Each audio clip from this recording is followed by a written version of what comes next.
नमस्कार. आकाशवाणी छत्रपती संभाजीनगर केंद्राच्या बातमीपत्रात मी शुभांगी बिंदू आपलं स्वागत करते. ठळक बातम्या. महात्मा ज्योतिबा फुले आणि सावित्रीबाई फुले यांना भारतरत्न देण्याचा ठराव विधानसभेत मंजूर. हास्य कलाकार कुणाल कामराविरोधात FIR दाखल. तोडफोड प्रकरणी 11 जणांना अटक. विधानसभेत अंतिम आठवडा प्रस्तावावर चर्चा सुरू. उपाध्यक्षपदासाठी 26 मार्चला निवडणूक. आणि विविध उपक्रमांच्या माध्यमातून जागतिक क्षयरोग निर्मूलन दिन साजरा. आता सविस्तर बातम्या. महात्मा ज्योतिबा फुले आणि सावित्रीबाई फुले यांना भारतरत्न देण्याचा ठराव विधानसभेत आज एकमतानं मंजूर झाला. राजशिष्टाचार मंत्री जयकुमार रावल यांनी हा ठराव मांडला. त्याला सर्वांनी पाठिंबा दिला. हा पुरस्कार देताना त्यांचा महात्मा हा सन्मान कमी होऊ नये अशी अपेक्षा माजी उपमुख्यमंत्री छगन भुजबळ यांनी व्यक्त केली. महात्मा ही लोकमान्यता आहे तर भारतरत्न ही राजमान्यता आहे. त्यामुळे त्यांचा महात्मा हा सन्मान कुठेही कमी होणार नाही असं देवेंद्र फडणवीस यांनी यावर बोलताना सांगितलं. हास्य कलाकार कुणाल कामराविरोधात कठोरात कठोर कारवाई करण्याचं आश्वासन मुख्यमंत्री देवेंद्र फडणवीस यांनी आज विधानसभेत दिलं. संविधानानं प्रत्येकाला अभिव्यक्ती स्वातंत्र्य दिलं असलं तरी यातून दुसऱ्याला अपमानित करण्याचा अधिकार कोणालाही नाही असं मुख्यमंत्र्यांनी स्पष्ट केलं. ते म्हणाले, तुम्ही जरूर कॉमेडी करा, तुम्ही व्यंग करा, पण जर अपमानित करण्याचं काम जर कोणी करेल तर हे सहन केलं जाणार नाही. हे अतिशय चुकीचं आहे. कामरांनी माफी मागितली पाहिजे आणि ते जे संविधानाचं पुस्तक दाखवत आहेत त्यांनी जर संविधान वाचलं असेल किंवा संविधानाची त्यांना जर माहिती असेल तर संविधानानेच सांगितलेलं आहे की स्वातंत्र्याचा स्वैराचार करता येणार नाही, दुसऱ्याच्या स्वातंत्र्यावर तुम्हाला अतिक्रमण करता येणार नाही आणि म्हणून आमची मागणी आहे की त्यांनी माफी मागितली पाहिजे. दरम्यान कामरा प्रकरणाशी संबंधित स्टुडिओची सत्ताधारी पक्षाच्या कार्यकर्त्यांनी पोलीस समोर असताना तोडफोड केली. हे अभिव्यक्ती स्वातंत्र्याचं उल्लंघन असल्याचं विधान परिषदेचे विरोधी पक्षनेते अंबादास दानवे यांनी म्हटलं आहे. तर भाजपा आमदार प्रसाद लाड यांनी कुणाल कामरा याच्या अटकेची मागणी केली. यावेळी सभागृहात गोंधळ झाल्यामुळे विधान परिषदेचं कामकाज 15 मिनिटांसाठी तहकूब करण्यात आलं होतं. दरम्यान कुणाल कामरा याचे कॉल रेकॉर्ड तपासले जातील.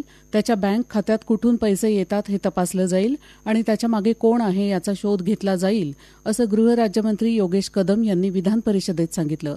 कामरा याच्या विरोधात याआधी अनेक गुन्हे दाखल असून त्याच्यावर कठोर कारवाई केली जाईल असं त्यांनी सांगितलं. माजी मुख्यमंत्री उद्धव ठाकरे यांनी मात्र कुणाल कामरानं काही अयोग्य केलं असं वाटत नसल्याचं म्हटलं आहे. नागपूर दंगलीतल्या नुकसान भरपाईप्रमाणेच कामराच्या स्टुडिओ तोडफोड प्रकरणात संबंधितांकडून भरपाई वसूल केली पाहिजे असं ठाकरे यांनी म्हटलं आहे. दरम्यान कुणाल कामरा याच्या विरोधात प्राथमिक माहिती अहवाल FIR दाखल करण्यात आला असून त्याच्या स्टुडिओची तोडफोड करणाऱ्या 40 शिवसेना कार्यकर्त्यांविरुद्धही पोलिसांनी तक्रार नोंदवून घेतली आहे. शिवसेना कार्यकर्ता राहुल कनालसह 11 जणांना पोलिसांनी तोडफोड प्रकरणी अटक केली आहे. विधानसभेत आज अंतिम आठवडा प्रस्तावावर चर्चा सुरू झाली. राज्यात जाती धर्माच्या आधारे अस्वस्थता निर्माण करण्याचा प्रयत्न होत असल्याची टीका राष्ट्रवादी काँग्रेस शरदचंद्र पवार पक्षाचे जितेंद्र आव्हाड यांनी चर्चेला सुरुवात करताना केली. जयंत पाटील, नाना पटोले यांनीही विविध मुद्द्यांवर सरकारवर टीका केली. विधानसभा उपाध्यक्षपदाची निवडणूक 26 मार्च रोजी होणार असल्याची घोषणा विधानसभा अध्यक्ष राहुल नार्वेकर यांनी केली. यासाठी उद्या दुपारी 12 वाजेपर्यंत विधानसभा सचिवांकडे अर्ज सादर करता येतील असं त्यांनी सांगितलं. दरम्यान विधानसभेत विरोधी पक्षनेत्याची लवकरात लवकर नियुक्ती करावी अशी मागणी माजी विरोधी पक्षनेते विजय वडेट्टीवार यांनी केली. या प्रकरणी नियमानुसार योग्य निर्णय घेण्याचं आश्वासन नार्वेकर यांनी दिलं. मासेमारीला कृषीचा दर्जा देण्याचा निर्णय अंतिम टप्प्यात असल्याचं मत्स्य व्यवसाय आणि बंदरे मंत्री नितेश राणे यांनी आज विधान परिषदेत सांगितलं. मत्स्य व्यवसायात राज्याला देशात पहिल्या 3 क्रमांकात नेण्याचा सरकारचा संकल्प आहे असं राणे यांनी सांगितलं. सातबाऱ्यात असलेली मृतांची नावं हटवून त्यावर वारसांची नावं घालण्याची मोहीम येत्या 1 एप्रिलपासून राज्यभरात सुरू होणार आहे. महसूल मंत्री चंद्रशेखर बावनकुळे यांनी आज विधानसभेत ही माहिती दिली. बुलडाणा जिल्ह्यात चिखलीमध्ये प्रायोगिक तत्वावर ही मोहीम राबवण्यात आल्याचं त्यांनी सांगितलं. 1.5 महिन्याच्या आत हे काम पूर्ण करण्याचं नियोजन आहे. वारसांची नोंदणी करताना सक्सेशन सर्टिफिकेट आवश्यक नाही. तहसीलदार सर्व माहिती घेऊन वारसांची नावं सातबाऱ्यावर लिहितील असं बावनकुळे यांनी स्पष्ट केलं. महाराष्ट्र कृष्णा खोरे विकास महामंडळ सुधारणा विधेयक महाराष्ट्र महामार्ग सुधारणा विधेयक तसंच महाराष्ट्र मुद्रांक सुधारणा विधेयक आज विधान परिषदेनं मंजूर केलं. सामाजिक न्याय विभागाअंतर्गत येणाऱ्या वसतिगृहांसाठी 1500 कोटी रुपये निधीची तरतूद केल्याचं सामाजिक न्यायमंत्री संजय शिरसाट यांनी आज विधान परिषदेत सांगितलं. एक वसतिगृह 10 कोटी रुपयांचं असावं अशी सरकारची कल्पना असून वसतिगृहातली प्रवेश प्रक्रिया समाज कल्याण आयुक्तामार्फत राबवली जाईल असं शिरसाट यांनी सांगितलं. हे बातमीपत्र आकाशवाणीच्या छत्रपती संभाजीनगर केंद्रावरून देत आहोत. आमची सर्व बातमीपत्र आपण newsonair.gov.in या वेबसाईट आणि ऍपवर, ट्विटर आणि फेसबुक पेजवर तसंच AIR छत्रपती संभाजीनगर या युट्यूब चॅनलवर कधीही आणि कुठेही आपल्या सुविधेनुसार ऐकू शकता. केंद्र सरकारनं संसद सदस्यांच्या वेतन, दैनिक भत्ता आणि निवृत्ती वेतनात वाढ केली आहे. त्यानुसार आता संसद सदस्यांचं दरमहा वेतन 1 लाख रुपयांवरून 1,24,000 रुपये, दैनिक भत्ता 2,000 रुपयांवरून 2,500 रुपये, तर निवृत्ती वेतन दरमहा 25,000 वरून 31,000 रुपये असं करण्यात आलं आहे. याशिवाय 5 वर्षांहून जास्त सेवेतल्या प्रत्येक वर्षाचं अतिरिक्त निवृत्ती वेतन दरमहा 2,000 वरून 2,500 रुपये इतकं करण्यात आलं आहे. येत्या 1 एप्रिलपासून हा निर्णय लागू होईल. औरंगजेबाच्या कबरीचा मुद्दा काढण्याची गरज नाही, कोणीही बोलताना विचार करून बोललं पाहिजे असं मत उपमुख्यमंत्री अजित पवार यांनी व्यक्त केलं आहे.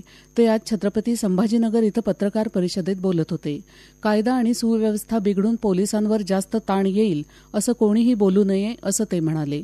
तत्पूर्वी पवार यांनी ज्येष्ठ साहित्यिक दिवंगत रा.रं. बोराडे तसंच मराठवाडा शिक्षण प्रसारक मंडळाचे माजी महासचिव मधुकर अण्णा मुळे यांच्या परिवारांची सांत्वनपर भेट घेतली.